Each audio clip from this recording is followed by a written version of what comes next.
morning, everybody. Welcome to morning meeting. And Good morning, Guam. Come on, guys. Monday. Hey! We're ready for it. We're ready That's for it. it. Yeah. So, this is a show where we kind of talk about a little bit about what we're working on. We're not going to give everything away, but Nope, definitely not. One thing, last night, I don't know if you saw it on Facebook, we broke the story about a shooting that occurred in Jigo. The Guam Fire Department responded to, and GPD, there were several GPD cars that were there, to Challen Fred Cabeza Street in Jigo. They transported a man in his 30s with CPR en route. Just this morning, we received confirmation from the Guam Police Department that the person that was shot did pass away. He was pronounced dead by attending physicians at the Guam Regional Medical City, and criminal detectives from the Police Department's Criminal Investigation Division were activated. And again, this fatal shooting is now under investigation by detectives. And so we're working on that story today.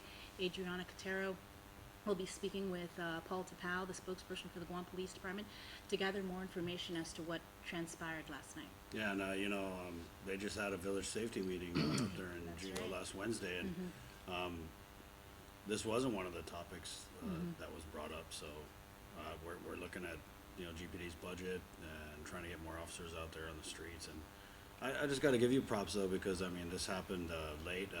You were right on the scene, and did you even beat the cops there or something? No.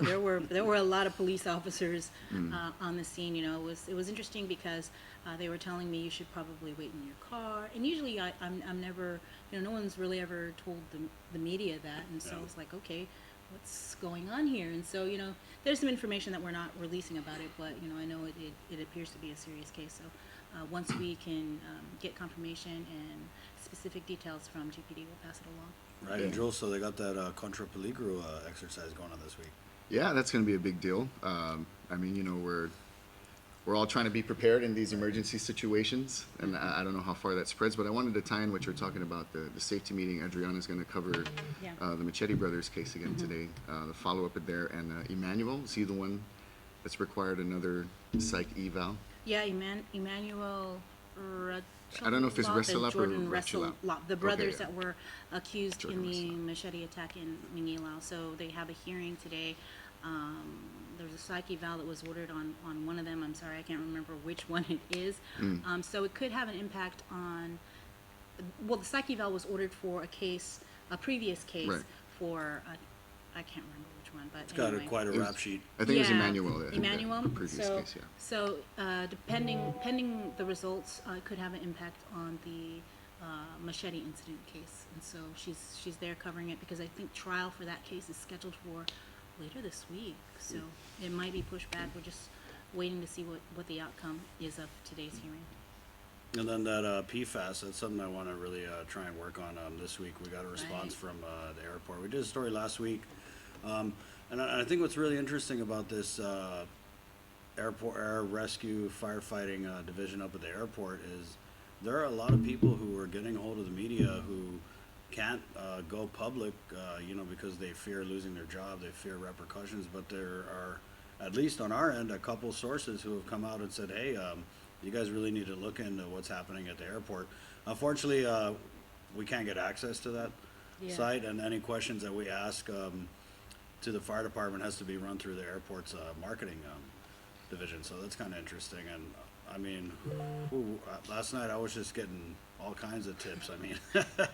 Talking like 7 emails, different emails with just a bunch of different things to look into. So hopefully this week we'll start going down that list and checking things off. Yeah. You're also covering, I think is there a press conference at the University of Guam today? Yeah, I was just going to talk about that.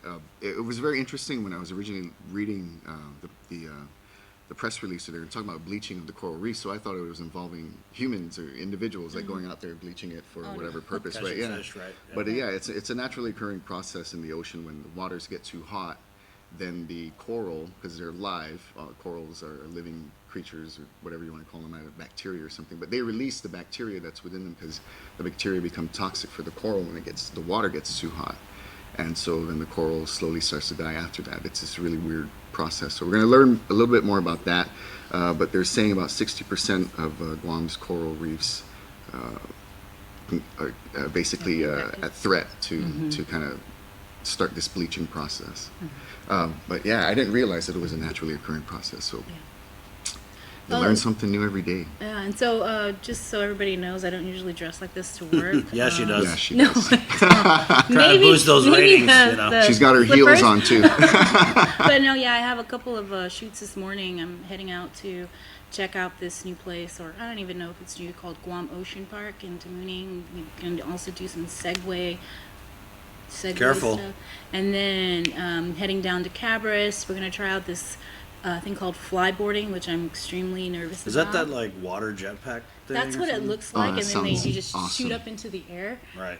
So I'm gonna try that, and then wakeboarding, which I've never tried also. So it's a water day for you today. It's a water day, and then there's this really cool thing. It's called Weeboo, and I saw some video of it. It's kind of like not necessarily a surfboard, but it's kind of shaped like one, but smaller.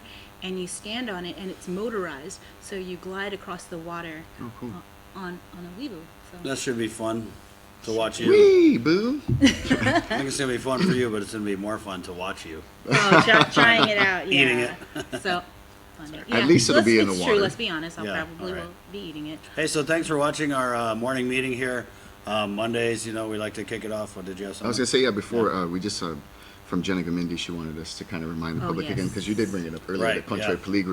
Peligro. So the residents, visitors, and motorists are advised, they're going to be simulating emergency scenarios today as part of the exercise. So there'll be a bunch of locations around the island, limited but not limited to these areas. District Court, again, Judiciary Court of Guam, Tangisan Power Plant, Dedito Sports Complex, and others where increased emergency response activity will be seen. So Right. basically, wherever you're at today, Actually, that starts tomorrow. Contrary Peligro, excuse yeah. me, tomorrow, yeah. So wherever you're at tomorrow, and you see these things going on, of course, be aware, but just know that there is an exercise, so it's not like Armageddon. All right. Thanks for starting your day the KUAM way. See you tonight. Adios. Just.